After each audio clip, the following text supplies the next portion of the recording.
I kicked my pregnant girlfriend out of the house. I, 27M, have been with my girlfriend, 26F, for almost 8 years, but our relationship was never stable. I often had to travel to different countries for work, and she always hated that. She was afraid that I would cheat on her because she had been cheated on before. I tried to reassure her many times that I was faithful. I even stopped drinking on my trips, avoided talking to other women, and called or texted her whenever I had a chance. She was also pregnant, which I think made her more insecure. Sometimes she would call me in the middle of the night, sobbing, because I didn't reply to her texts right away. I did everything I could to ease her doubts, but it made me sad that she didn't trust me completely. Last week, on Tuesday, I came back home early from my trip to surprise her. I bought a big bouquet of flowers, tickets to a movie that she wanted to see for a long time, and a ring, because I was planning to propose to her soon. When I got home, I saw a car that I didn't recognize in the driveway. I thought it was her friend's car, since she got her license 9 months ago. When I opened the door, I heard loud music coming from our bedroom. I found that odd, because she didn't like noise. I went upstairs and walked into the bedroom, and I saw something that I never expected to see. My girlfriend was on top of some guy that I had never seen before. I won't go into details about what I did, but the guy left the house after 15 or 20 minutes. Then, me and my girlfriend had a huge fight. She blamed me for everything, like how I was hardly ever home, how I didn't take her out anymore, and how I was probably cheating on her on my trips. That was all a lie, because I always spent time with her when I came back from work,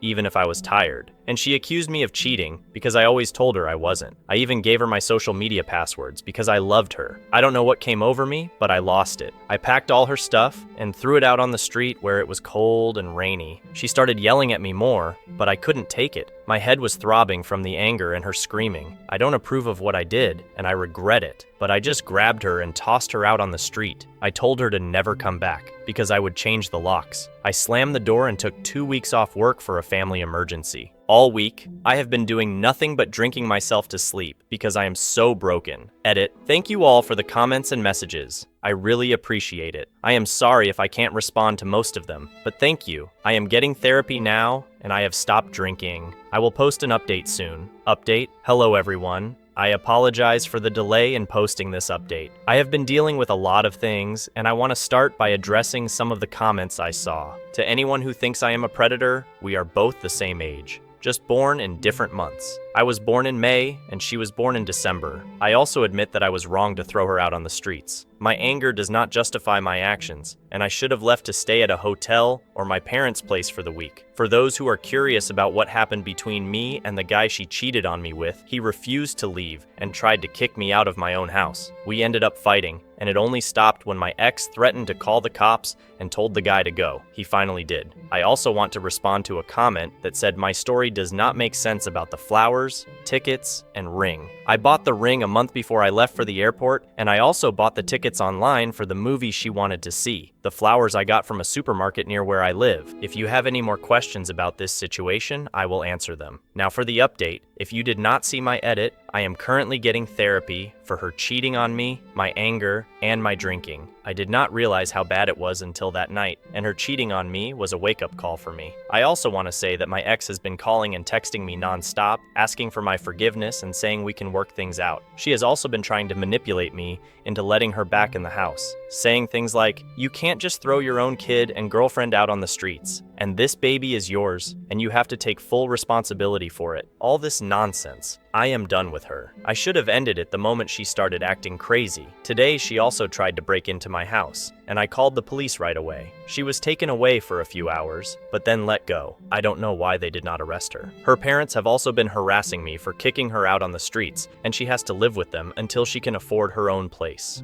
I admit again that I should not have touched her and thrown her out on the streets. I know it was wrong of me, and I accept the consequences of my actions. I am looking for a new house in a different town so I can leave this place. This place has too many bad memories, and I just want to get away from it all. Thank you all for the nice comments and messages I got. I am sorry if I could not reply to them. I was not in a good state of mind, but I appreciate them a lot. I apologize if this is not the update you wanted, but I just wanted to clear some things before I quit social media. Yes, I will get a paternity test as soon as the baby is born, and yes, I am thinking of getting a restraining order against her, just in case she tries something else. I am sorry if this is not what you wanted to hear, but I just needed to vent. I am also sorry if this post is too long. Thank you to all the people who messaged me and gave me advice and support. I am grateful to you all, and I hope God blesses you in the future. Thank you, and I love you all. If anything else happens, I will update you right away. My opinion. Thank you for sharing your story with me. I am sorry that you had to go through such a painful and traumatic experience. You did not deserve to be cheated on or treated so badly by your ex-girlfriend. I admire your courage and strength in leaving her and seeking therapy for yourself. You are not alone, and you have a lot of people who care about you and support you. I hope that you can heal from this and move on with your life. You deserve to be happy and loved by someone who respects you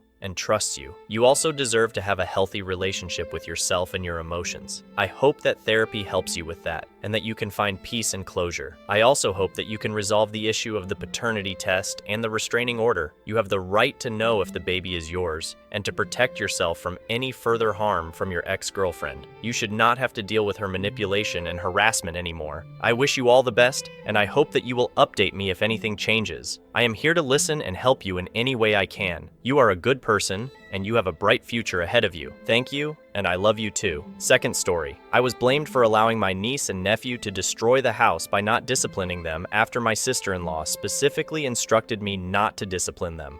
I'm 17, and my brother Casey is 32. He's married to Mandy, who is 36, and they have 2 kids, Nick, who is 3.5, and Maya, who is 2. Mandy asked my parents if I could look after Nick and Maya one day because she wanted to see her mom, and the babysitter bailed on her at the last minute. I had no experience with kids that young, but my parents persuaded me and said they would pay me, so I said yes. It was a horrible experience. Nick and Maya were the most unruly kids I had ever seen. They did whatever they wanted, without any regard for the rules or consequences. They scribbled on the walls with crayons and markers. They tried to clog the toilet with their bath toys. They threw tantrums and demanded candy, and so on. I called Mandy and told her what they were doing and that I had put them in the corner for a timeout. She came back early, but not to sort out Nick and Maya. She was mad at me and said I had no right to discipline them because I was not their mom and I had to know my place. The next weekend, last Friday, Mandy begged me again to watch Nick and Maya because she said she had to see her mom again and she couldn't find anyone else. My parents made me agree, and Mandy reminded me that I was not allowed to discipline Nick or Maya. I think that's why she couldn't get a real babysitter for them. Since Mandy said I couldn't discipline them, I did what she told me. I kept an eye on them to make sure they didn't run away or anything, but I let them do whatever they wanted. The house was a mess when Mandy got back.